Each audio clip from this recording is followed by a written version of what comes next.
I've been thinking about this Anchor community and how basically the people that I've been finding so far have been very positive and supportive of each other. Though I worry that there is an inevitability that it could become more toxic. However, because it's more immediately responsive in terms of voice, that there may be better tools to mitigate that, to better have discussions and to better work with each other. It's not like you read someone's text on a Facebook comment or a YouTube comment and you're assuming attitude because that is your first natural response. You can hear the tone in someone's voice and you can properly respond to them. But I do genuinely worry that the community will get muddled like really every other community on Earth does, particularly when it comes to the internet and social networks. So I was thinking about that, but also in the context of like video game communities or comment threads, Reddit, places where there is so much access to toxic behavior, that I'm wondering if it's appropriate, or if more communities, or more platforms I should say, should be taking more responsibility for managing these communities. Because there's really no policing of the internet at the moment. Like, you can get in trouble in real life for doing something terrible on the internet, threatening to an extreme level. And I say an extreme level because people threaten people of rape and murder and pillaging and killing all the time, and nothing happens. There's no real, by that sense, I say there's no real policing of the internet. So I'm wondering if the future, the success of platforms in the future is predicated on the notion of platforms policing their services a little bit more, or finding some way to effectively retain freedom of creativity while policing toxicity, as it were. I'm wondering. Oh, I'm definitely going to play System of a Down after this. I don't think I've ever used toxicity casually in a conversation before. So yeah, that's definitely being used. But it makes me think about it, because gaming communities are one of the things that stick out to me. Because you'll see a video game you'll buy on the shelf where it'll explain the rating of the game. Maybe it's E for everyone, or T for teen, or something that is more of a mature game, but is still very controlled in the first player experience. There's not a lot of cursing and yelling or too much violence or anything like that. But once you throw in an online mode, there is typically a screen that comes up that says, experience may vary once you enter online mode, because obviously the human element is a major variable. So I'm wondering if there are better ways to challenge that, to challenge people's ability to be a good person, to be a better person, as opposed to just putting up a disclaimer or ignoring it and not actually doing anything about it, or platforms or companies not taking responsibility because it's quote-unquote not their problem.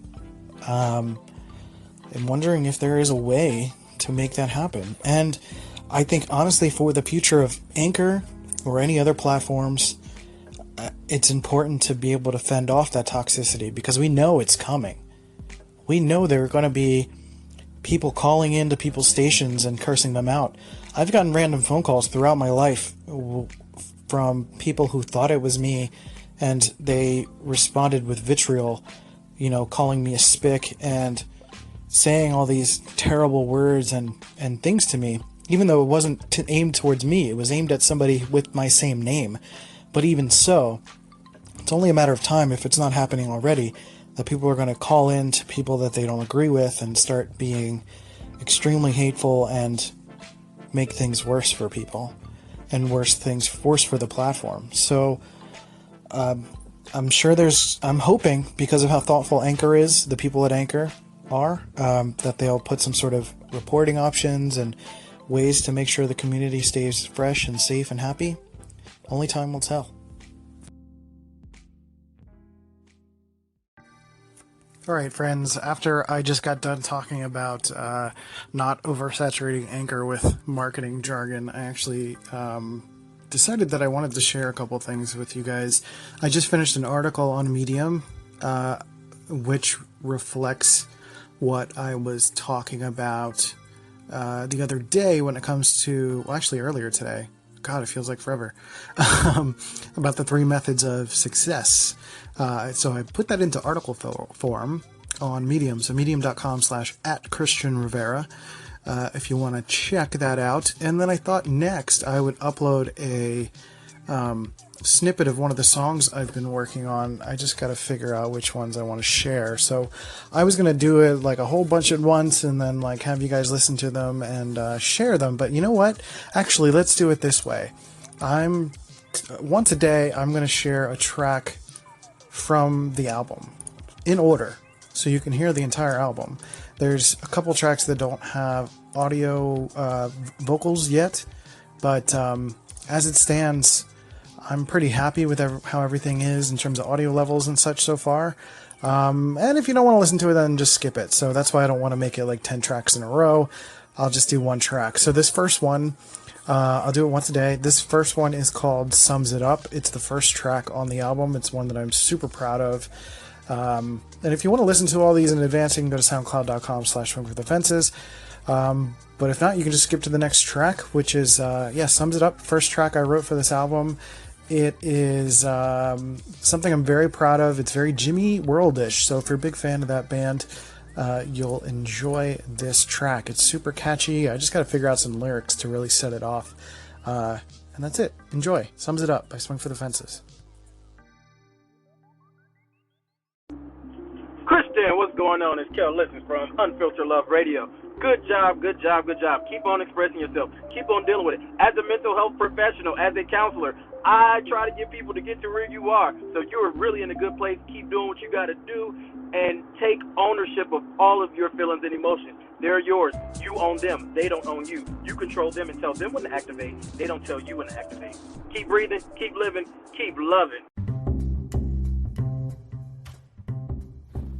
If you've been dying to start that podcast about doves, or about your favorite jacket, or about a long-lost love, or a murder mystery about a cat who murdered everybody, you can start it now on Spotify for podcasters.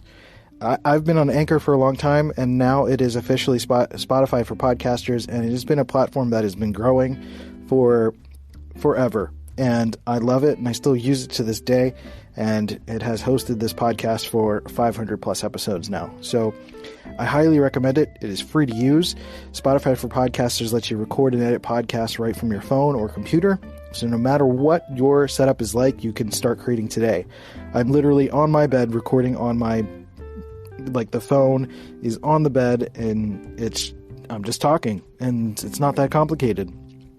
And then you can distribute your podcast on Spotify and everywhere else that podcasts are heard. So video podcasts are available too if you want to show your pretty face and have people see you. You can do all that too. So just do it. It's totally free. No catch. Give it a try. Spotify for podcasters. Let's go.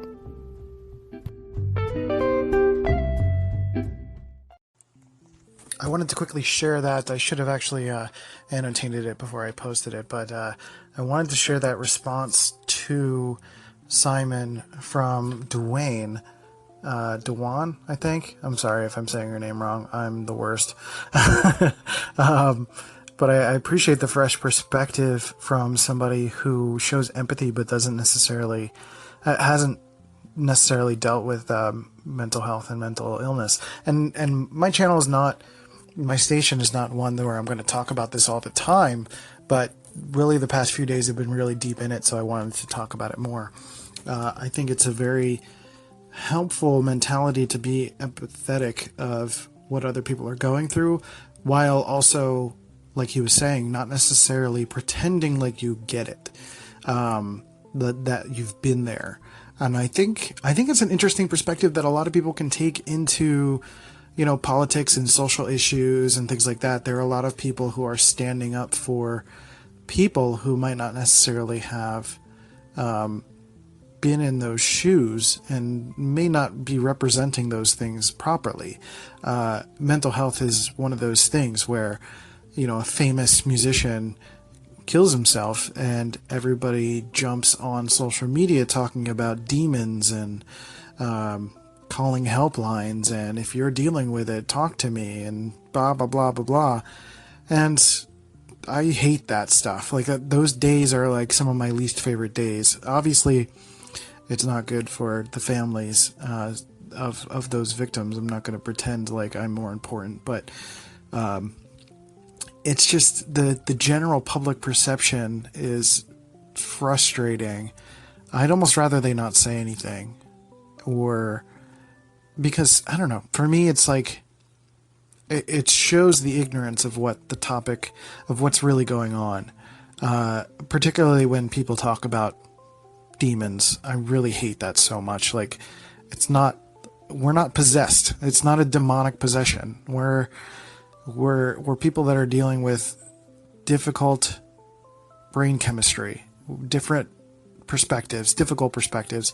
I shouldn't even say perspective, because it's not like it's a choice. It's like days, weeks, or months where you can't focus. You don't have energy. And I want to reiterate that it's not about sadness either. It's not even like I'm pretty happy. Like, I've got a good life.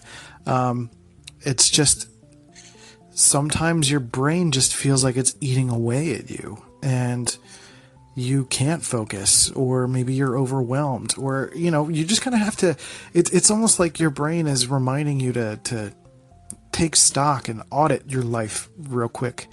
And I think it's helpful to, it's a feeling that's no different than when I had when I was a kid, where I associated with suicide and wanting to kill myself. But it's the same feeling that it is today, but today I associate it with not wanting to exist in this moment. And I've dealt with it so many times that I know it's going to pass. And that's important on its own, realizing that it does pass. It's not something that goes away. It's going to keep coming back. And maybe that's the frustrating part, that it just doesn't go away. It usually comes back when you least need it to come back, which is ever, I guess. But I think that's why it's important for us to talk about it and give each other the tools to prepare for that next time. That's why I say, like, talk to your spouse about it, talk to your friends about it, make people understand it, so that when you're in these moments, people don't think you're just being moody or an asshole or difficult or someone who is hard to talk to, but that you're genuinely going through a difficult time and that it's nothing personal. You have to explain to people that it is nothing personal. That's huge. Like, take the time. So the empathy is super important. If you're somebody that is not dealing with it, having that empathy and getting that, just acknowledging it, understanding that it's a real thing. It's like associated with those social issues. Like, you don't necessarily have to give a solution because you're not a person that is in it, maybe, but acknowledge that it's real. And I think that's a problem we have with a lot of things. We're just ignoring it and pretending it doesn't exist. And we need to acknowledge that it's real. These are not demons. These are real things.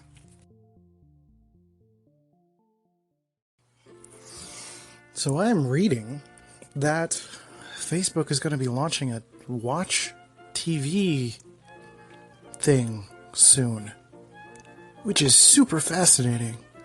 I think I heard, like, on a podcast recently that someone was like, Facebook should come out with a TV, and like a physical TV, and no, that's stupid.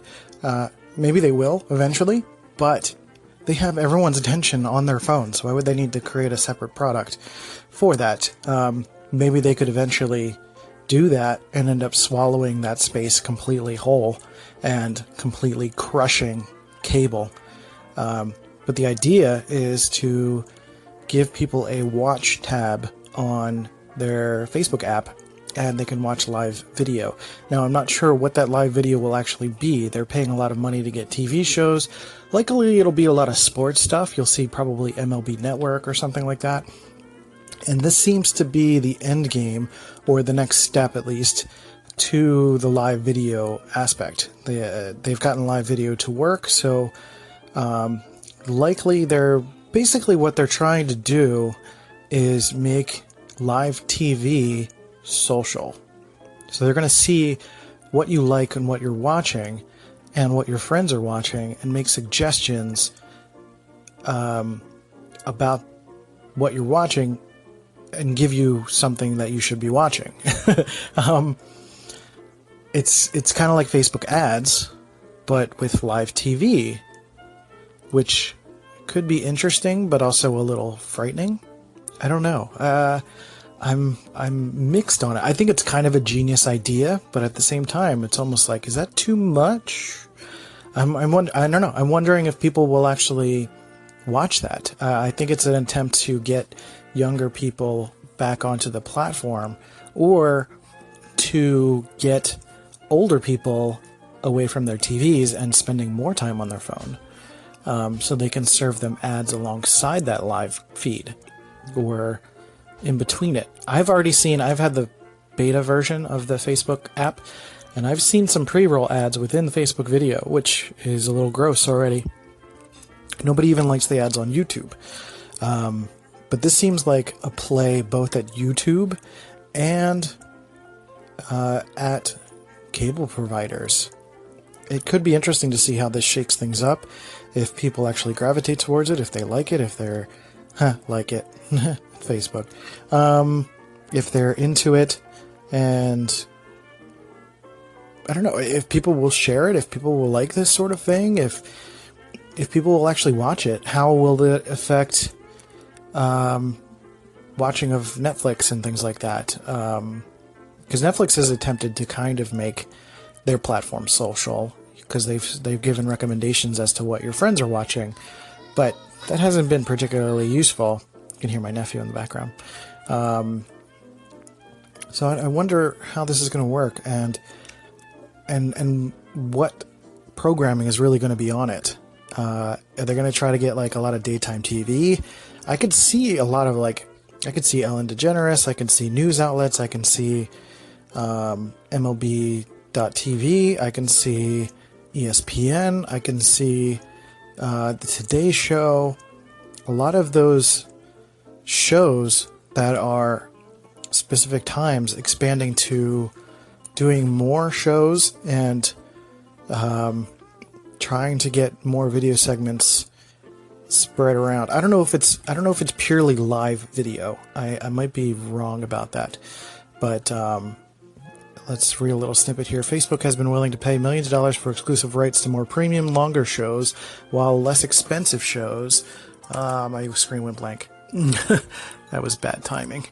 While less expensive and shorter shows reportedly cost between $5,000 and $20,000, the cheaper shows are permitted to be shown outside of Facebook after they exclusively debut in the Watch tab.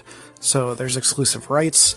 They're trying to rival Snapchat and YouTube and traditional TV markets, and basically create another place to serve ads and advertising and marketing, and create another revenue stream so that they can get payment directly from companies so that they don't have to serve ads. Maybe that's another way. So I don't know. Let me know what you think about this. I'm curious to see. They're going to be launching more details tomorrow, so we'll talk about it more then. Hey, Christian, had to call in because I was listening to your segment on toxicity, and I'm here to tell you it's already here. It's already happening because Anchor's been around for over a year. So there are plenty of toxic people here. And this is a topic that I'm going to be covering tomorrow. Just had a huge discussion on it this evening in private messages with several people who really have just had some negative experiences. And I think for the most part, there's a lot of people here that are experiencing this, but because they don't know that there are other people in the same position, they're just basically throwing their hands up and leaving Anchor. And I think as a community, we need to speak about these things and come together and support one another so that these people who are the offenders don't win, so to speak.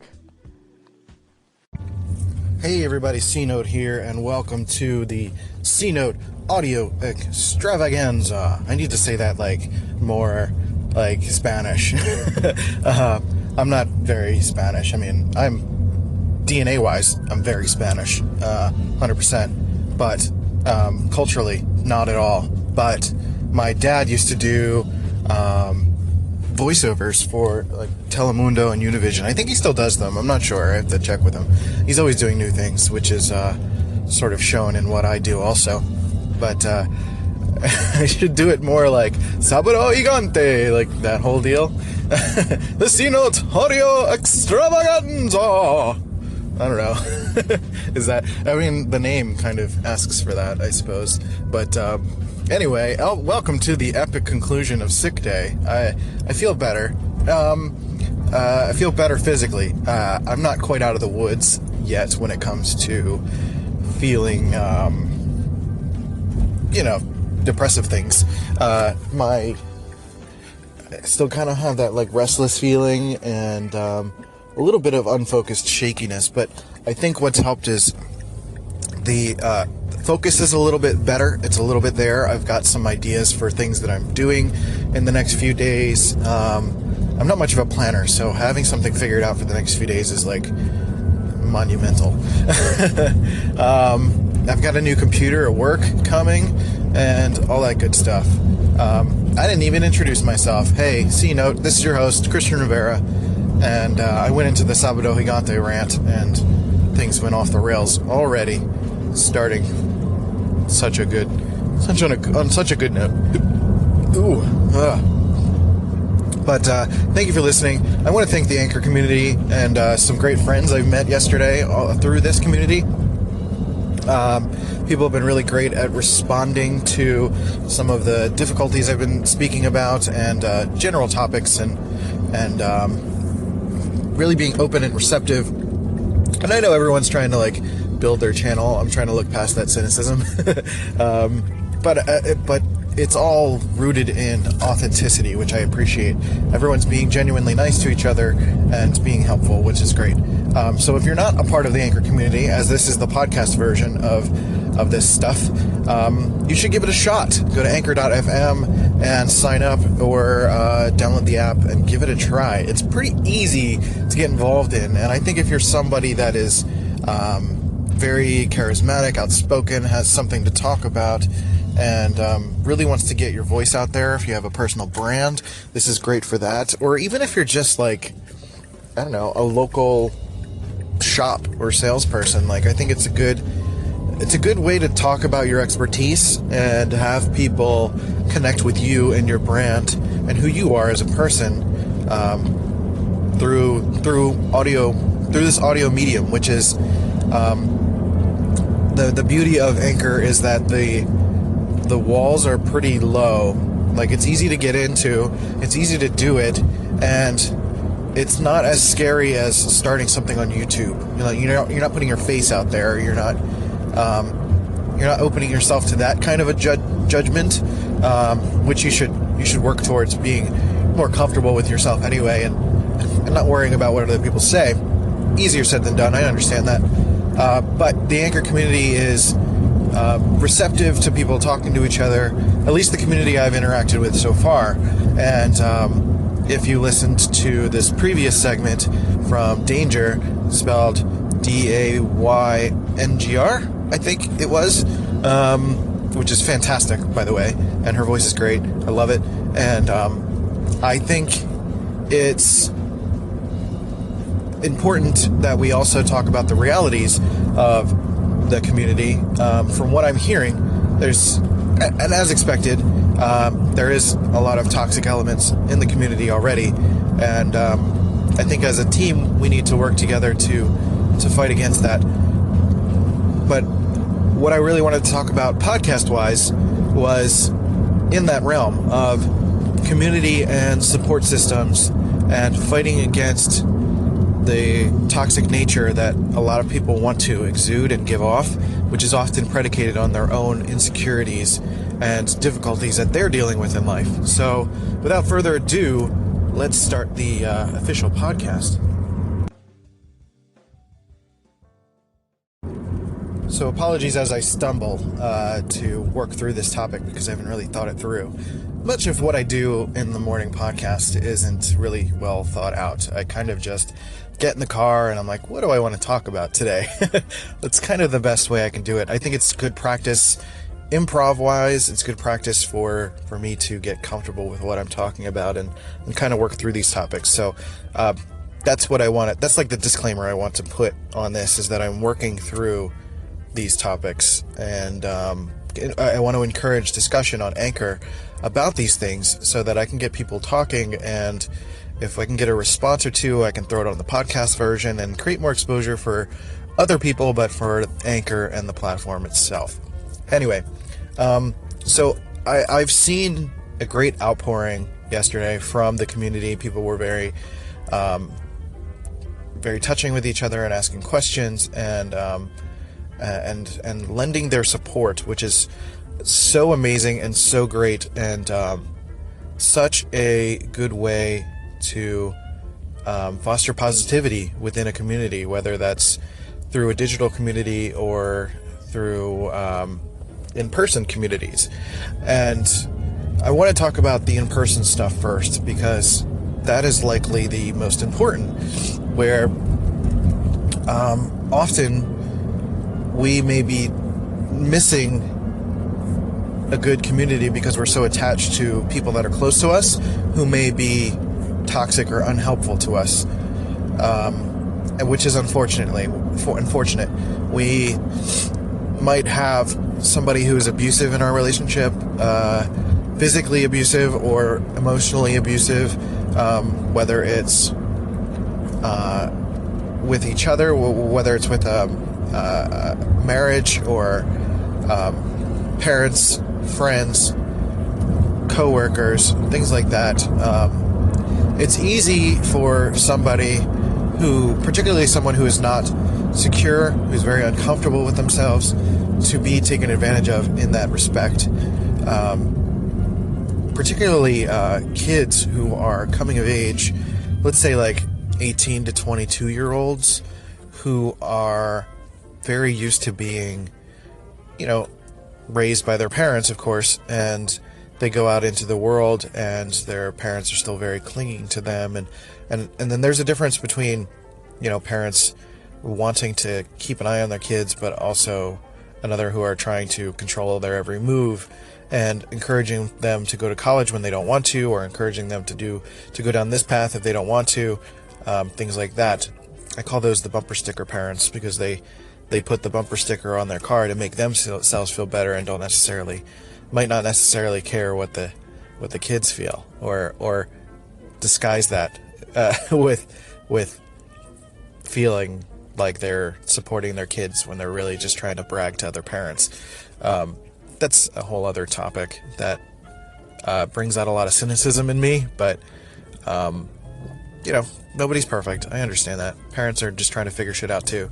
But oftentimes you see a lot of these abusive emotional relationships that it's hard to recognize. Often it's very, very subtle things. And I encourage you to do a little bit of research on it, because I don't really have the best clear thought when it comes to describing it. But if you feel like someone is trying to control you or not support you or not appreciate who you are, you should work to change that. I think if it's a friend or loose acquaintance, I think it's easier to just kind of like get rid of that person and move on from that situation. But if it's a closer person to you, family member, or someone you're married to, it is a little bit more difficult. You may not necessarily want to give up on that so easily, and want to work towards that. I think it's about commanding respect. It's about establishing self-respect first, because then you can say no more often to people. I think the power of no is incredible. Once you learn how to say no to people and say no to things that you don't want to do in life, you find that doors actually open up a little bit more. It's kind of interesting when you think about it that way. Let's talk about it more in the next segment. So apologies as I stumble to work through this topic because I haven't really thought it through. Much of what I do in the morning podcast isn't really well thought out. I kind of just get in the car and I'm like, what do I want to talk about today? That's kind of the best way I can do it. I think it's good practice improv-wise. It's good practice for me to get comfortable with what I'm talking about and kind of work through these topics. So that's what I want. That's like the disclaimer I want to put on this, is that I'm working through these topics, and I want to encourage discussion on Anchor about these things so that I can get people talking, and if I can get a response or two, I can throw it on the podcast version and create more exposure for other people, but for Anchor and the platform itself. Anyway, so I've seen a great outpouring yesterday from the community. People were very touching with each other and asking questions and lending their support, which is so amazing and so great, and such a good way to foster positivity within a community, whether that's through a digital community or through in-person communities. And I want to talk about the in-person stuff first, because that is likely the most important, where often we may be missing a good community because we're so attached to people that are close to us who may be toxic or unhelpful to us, which is unfortunate. We might have somebody who is abusive in our relationship, physically abusive or emotionally abusive, whether it's with each other, whether it's with marriage or parents, friends, co-workers, things like that. It's easy for somebody who, particularly someone who is not secure, who's very uncomfortable with themselves, to be taken advantage of in that respect. Particularly kids who are coming of age, let's say like 18 to 22 year olds, who are very used to being, raised by their parents, of course, and they go out into the world and their parents are still very clinging to them, and then there's a difference between, parents wanting to keep an eye on their kids, but also another who are trying to control their every move and encouraging them to go to college when they don't want to, or encouraging them to go down this path if they don't want to, things like that. I call those the bumper sticker parents, because they put the bumper sticker on their car to make themselves feel better and might not necessarily care what the kids feel, or disguise that with feeling like they're supporting their kids when they're really just trying to brag to other parents. That's a whole other topic that brings out a lot of cynicism in me, but nobody's perfect. I understand that. Parents are just trying to figure shit out too. But oftentimes you see a lot of these abusive emotional relationships that it's hard to recognize. Often it's very, very subtle things. And I encourage you to do a little bit of research on it, because I don't really have the best clear thought when it comes to describing it. But if you feel like someone is trying to control you, or not support you, or not appreciate who you are, you should work to change that. I think if it's a friend or loose acquaintance, I think it's easier to just kind of like get rid of that person and move on from that situation.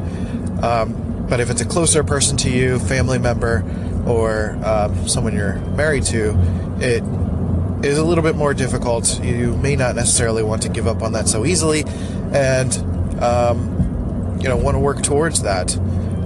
I think it's about commanding respect. It's about establishing self-respect first, because then you can say no more often to people. I think the power of no is incredible. Once you learn how to say no to people and say no to things that you don't want to do in life, you find that doors actually open up a little bit more. It's kind of interesting when you think about it that way. Let's talk about it more in the next segment.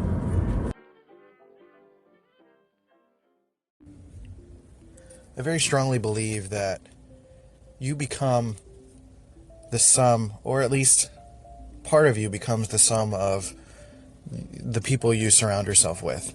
I mean, it's interesting to see how a lot of people will start to exhibit the traits of people they hang out with without even really realizing it.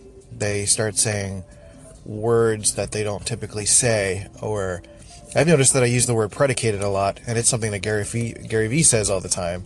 And I like the word, but I feel like I'm starting to oversaturate, so I'm being aware of that.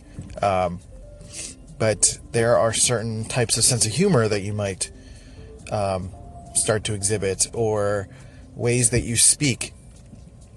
It's kind of interesting. And when you start to notice that, you start to realize that you also are likely to be susceptible to negativity that people exude as well, whether it's cynicism about certain situations or lack of humor in certain situations. Maybe you start to share their political stance or aggressiveness towards an idea or a type of people without even realizing it. Perhaps you start to lean towards a vocation because you're around a certain type of people and whatnot. There were two situations in my life that I can think of where I kind of stopped and looked around and realized that I needed to get out. When I was 17 or 18, I think I was 18, I was still working at Taco Bell. I worked at Taco Bell when I was 15 to about 18 years old, and I quit for about a year in between. I had seen the movie Office Space when I was like 16, and I was like, why am I working? That kind of ruined everything. But I ended up around 18 years old. It was a time when like college was coming into the picture. I had just finished high school. I was trying to figure out, or I was finishing high school, trying to figure out what to do with my life. And I was pretty content most of the time I was working at Taco Bell. There was a lot of great people there. I had a great mentor in one of the general managers who was a total hustler type. Like, he was fast moving, he was intelligent, he was he had a good aggressive stride to him. Like, he was a really smart guy, and he saw the potential in me, which I really appreciated as well. I was being trained to be a manager there, and manager at the time was like $10 an hour job for a 10-hour shift, and it was, not very impressive, but I was excited to be acknowledged, and I was working through the workbooks and the system and all that stuff. I was the prized pupil, and one day I was working at the drive-thru, kind of dealing with miserable people, and looked around, and I had one of those like movie moments where everything's busy and you're kind of in it and you're feeling the stress, and then you just stop. Everything stops. All the sound goes deaf, and you just kind of look around and you see the people at the cash register. There was literally like 3 areas that were rife with stress, and like just more stress than anything was worth. Somebody at the front counter was complaining about their food. There was always a person that would eat half of their burrito and then come back and say, I didn't like this. Like, if you took one bite, you should know, but you just kept going. Okay. And then the people who were working the line, who were putting the food together, both of them were lifers. We called them lifers because they'd been working there for like over 10 years and didn't really have any expressed ambitions. Maybe they did, but they didn't put it out there. And I was working the drive-thru, and I was always very efficient. I was always very good at things that involved processes. Like, if I could create efficiencies with operations, like, that stuff I would be really good at. So I like mastered the drive-thru. But then I was dealing with difficult people who would not be nice. Because I lived in Philly, people were just like, I would be like, would you like an extra drink with that? And I'd try to be as nice as possible, and they'd be like, no. I'm like, all right, at least like be nice a little bit. Like, come on. So in that moment, I just kind of looked around and I was like, I'm done. This is not worth it. I don't want to be like them, so I got to try something different. And we'll talk a little bit more in the next segment. So that was one of the moments where I realized that I needed to get out, because what I was being surrounded by was not helpful to me as a person. And I've always been somebody that was never content sitting still. Like, I've always wanted to do something else. I've always had lofty ambitions and goals, and I've talked about that in previous podcasts, where because of like the mix of who my parents are, I kind of feel that natural urge to be a little bit greater than my expectations. So I work towards that, and I put a lot of pressure on myself as a result of that. I think there was a little bit of elitism going on when I looked around and I felt like I was better than that. I'm not saying those people are better than me, but I felt in that moment that that's not where I wanted to be. So it's not a matter of like better or worse, because I think there's a lot of negative assumptions about fast food workers and all that stuff, which is not good, because there are a lot of great people, and there are people who are in situations where they can't really, whether they choose to be that or not, they couldn't get the education, or they didn't have the opportunities, or whatever. It's not that they are lesser of people, which is what I'm trying to say. But in that moment, everybody was being stressed out, and I just realized I wanted a different kind of situation. So that was a moment where I decided to just cut it off, and I talked to my dad the next day, and I started working for him full time while I went to college. And that was a whole different thing. And then the second moment was when I met my wife. I was already thinking about this before I met her, but I was thinking about moving to San Diego because it just seemed like paradise. It just seemed like a whole different world compared to Philly. I was being more and more immersed in the culture, and as I was getting older, I was starting to see the patterns that people were falling into of becoming lifers in a different kind of way. They, the types that inherit their parents' house and, marry the person down the street and get the union job and just kind of coast through life. And again, there's nothing really wrong with that, but it wasn't what I wanted. And being surrounded by that, you started to feel more of the pressure to also be that, so that when you start to express being different, or you start to see people in the same patterns over and over again, it becomes very frustrating, very disheartening. And I felt like what I was doing there wasn't helping me in the long run. Like, I finished college, I was trying to find out the next stage in my life, and I was already exploring San Diego, and then I met my wife, and she was the catalyst to go out there, because we had a mutual friend. She was actually our mutual friend was my ex-girlfriend's roommate in college. So I met her through that person. And my wife's mother lived on the East Coast where I was. She lived in Downingtown, and I would hear about her. She would go back and forth to the West Coast because she went to college at SDSU on the West Coast here in San Diego. But she would come out to Philly, to the Pennsylvania area. Oh, I'm about to pull behind a porta potty. That's not the best idea. Let me get out from behind this guy. But when I met her, and she lived in San Diego, I was like, this seems like not only is she incredible, but it was a great opportunity to try a different life. So I was already thinking about it, but this was like a catalyst to just go. I decided to take the time to come out and visit, and I hung out for a week, and it was probably one of the best weeks of my life.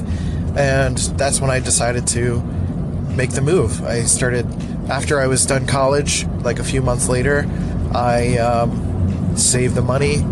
I got an internship and then got a job, saved the money, moved out about 9 or 10 months later, and the rest is kind of history. I live here now, and have done some different cool things, and I'm pretty happy that I took that leap. So those are big moments when I kind of removed myself from support systems that I felt weren't working at the time, or weren't aligning with my particular goals and wants, And I had to make it happen, and I'm pretty happy as a result of that. Now, sometimes situations aren't just as easy as simply leaving. You might have to talk to somebody more often. You might have to work at explaining yourself, which I think is why language is undervalued. The words that we use are super important. I think people are very, very concerned with political correctness and whether it's being too politically correct or people who are trying to knock people down because they are attempting to be quote-unquote politically correct. I think people are just trying to convey concepts the right way, and that's what I'm doing. I'm trying to battle assumptions, and I've fought with a lot of people on the internet, mostly not because I wanted to fight with them, but because I wanted to find the best method of communicating with somebody that didn't lead to fighting, that led to a constructive conversation. Now, it's often predicated on, and there's that word again, predicated, I gotta stop using it. It's often with the, now I get stuck if I'm not using that word. So I often attempt to try to talk to people, but I know that there are variables involved, like the type of person they are and the topics and things like that. I think there are ways to navigate conversations in a sensitive way that isn't necessarily quote-unquote politically correct, and but being sensitive to how people listen to words and conversation. There are plenty of words, particularly in the English language, that can be taken different ways, different sentences that can be read different ways. I think it's safe to assume that people on the internet, when they read something, they read an opinion of somebody, whether it's a comment or an article, they're typically reading it in more of a negative voice, which I think is interesting. I think it's interesting that is the go-to. I wonder what that says about the voice that's inside our head. I wonder what that also says about human evolution and our defense mechanisms and how we deal with that stuff. But I think the value of our words is, it's not given enough time of day. It's not given enough value. I don't think we think about it enough. I think we should consider how we're speaking to people more and more, particularly as we're building communities that involve text and reading and dealing with more anonymous people, and being respectful to them, or whatever the case may be. It's interesting to me that I think that instinctive negativity is interesting to me, but I think it's interesting that people don't care about language. And I guess in a lot of ways I understand, but in other ways, it can save you from a bad relationship. Being able to communicate effectively can save you from controlling parents, or lasting through a job that you don't want to deal with, or being open and honest with somebody about changing the situation that you're in. So I think it's about language, and it's about honesty. You need to be honest with yourself about who you are and what you want in life, but honest with other people about how you feel. And if they don't like that, then you've got to either work through that or get rid of them. That's the long and short of it. If you're mending, honestly, some of the most miserable people that I've come across are people that are trying really, really hard to make other people happy. Whether they're putting their every little fiber of their children first, which I'm not saying that's a bad thing necessarily, but they are foregoing their own health as a result, and that's not good for how they treat their kids. And the same thing with all these other examples that I keep using with work and husbands and wives and parents. If you're not taking care of yourself and being honest with yourself and being honest with them and communicating effectively, which we could talk about more specific examples in the future of how to do that, then you're robbing yourself of a good, enriching life, the life that you want. Again, I've said this before, you are the only person that you're going to spend 100% of your life with. So you need to work towards making that situation, your life, better. So that leads me to discussing online communities, which are probably the most toxic places to deal with. I think we were all in a intense hotbed of toxicity and intenseness in the last election cycle. And you know, now people are still very, very outspoken about what's going on, and we're living in a very interesting time where there's a lot of interesting things being said. But we're also living in a time where online communities are still new to the point where it's still kind of fresh and exciting, but old enough where it's a little bit disheartening that communities are still not handled with care. Whether that's really any online community. I think some of the more toxic ones can be like YouTube comments. Like anime communities are pretty sexist. And political communities, when people are like talking to each other. And I haven't experienced it yet on Anchor, but I know it's coming and I'll be prepared for it. But it's interesting that like online communities are just intensely gross. But platforms are not quite taking responsibility for it, which doesn't make sense to me, because if somebody goes into a store, a lot of the times you'll see signs that say no shirt, no shoes, no service. Shouldn't we take that approach with a lot of online communities? Shouldn't we take that approach with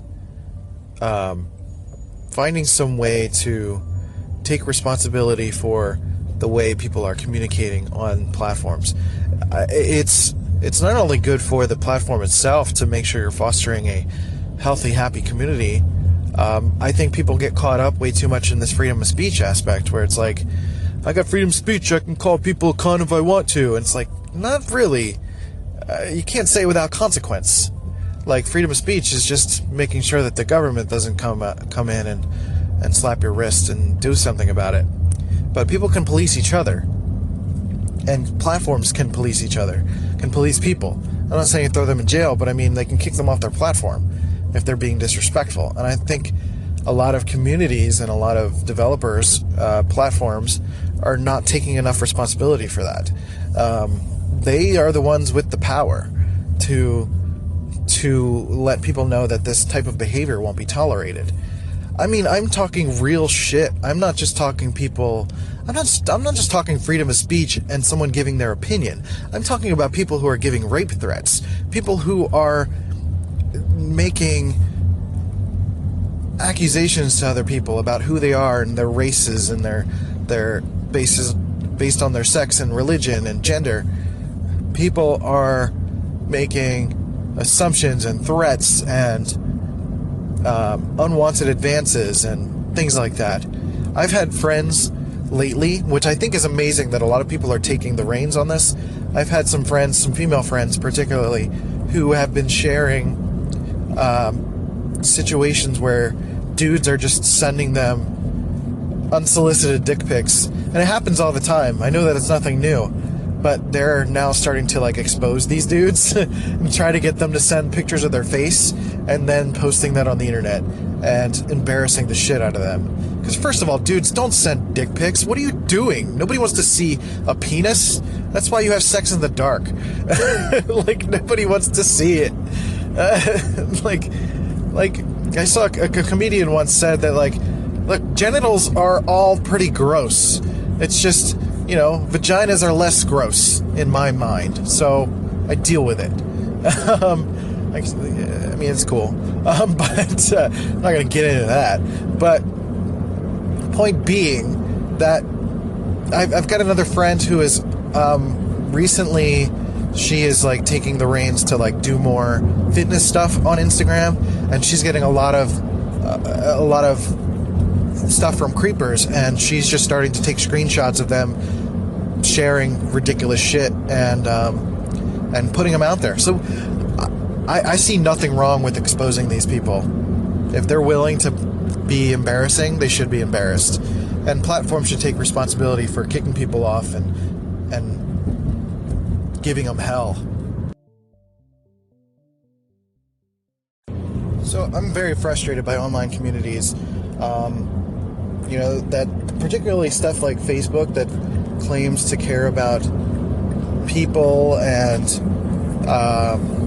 trying to, Mark Zuckerberg has this message of connecting the people of the world and stuff like that, while of course serving ads. But at the same time, which is I understand a cynical perspective, but at the same time they're not doing enough to create a safe community for people. I think there need to be better reporting tools and ways to get people, not just report people to get them off the platform, but if people are making rape threats, like, that needs to be taken seriously. There needs to be a stronger connection between online life and reality. People who are saying shit on Twitter and Facebook to people in this anonymous way, thinking that they're free of consequence. I mean, that's really the reason why they're doing it. They feel like they're free of consequence. They feel like they can say whatever they want. And I think we need to make it a case. I think platform developers need to make it known, and I would say even maybe the government should step in a little bit, just a little bit. Maybe local governments, police. I think police can somehow have more online divisions and help find people that are being repeat offenders of abuse and threats, because I think not enough of that is being taken seriously. And it's very frustrating. So I think it's an important topic to talk about. I know Danger said that she was going to talk about it on her station today. So go check her out. DAYNGR if you're on Anchor. And I should be having discussions with her throughout the day with that. I'll be busy with work, but hopefully we'll be able to have a constructive conversation about that. And I think ultimately one thing that we can do is make sure that we're controlling what we can control. I mean, I talk about platforms having to take responsibility and police taking responsibility, but there's very little that I can do about that. I can email platforms and I can try to give my suggestions and talk to them about it, but I can't necessarily control what they do. So the best thing that I can do is make sure that I'm improving my communication skills, being honest about who I am, being respectful to people, and even if someone comes at me and starts talking shit, maybe I report them or get rid of them or talk to them, but I think the strength of community is important. The strength of positive community is important. I think it'll be good to know that we have each other's backs. If I barely know, I just heard of Danger yesterday and Simon Says and a couple of these other radio stations, but if I heard that somebody was coming at them, I got their back because they showed me support. I'm going to show them support and love as well. And I think we got to continue to give that to each other so that we can make sure that we're creating like this barrier of positivity and realness and authenticity that people can't touch. But we also have to be intelligent about it either. I mean, we can't come at them and start shouting insults and, quote unquote, educating them. We can't treat them like we're looking down on them. Clearly if something's wrong, there's something missing in their life. There's maybe some sort of insecurity or some sort of problem or some misunderstanding or some assumption going on. When it comes to like bigger picture stuff when it comes to like social justice things. Like more and more I'm starting to realize that like there's so much that I don't know that it's almost not fair for me to comment on. I think it's fair for people to talk about it and speculate, but I think it's also important to put that disclaimer out there to say like, hey, I really don't know what I'm talking about. So don't assume that I'm trying to say that this is the answer, because I really don't know.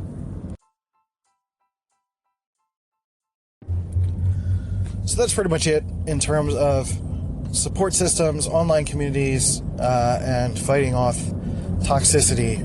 I think in the future I'd like to give more specific examples of how to like deal with people or deal with particular situations. I would love to hear if anyone on Anchor has had those kinds of difficulties and how you've dealt with it. If there was ever a positive outcome, I'd really particularly be interested in that.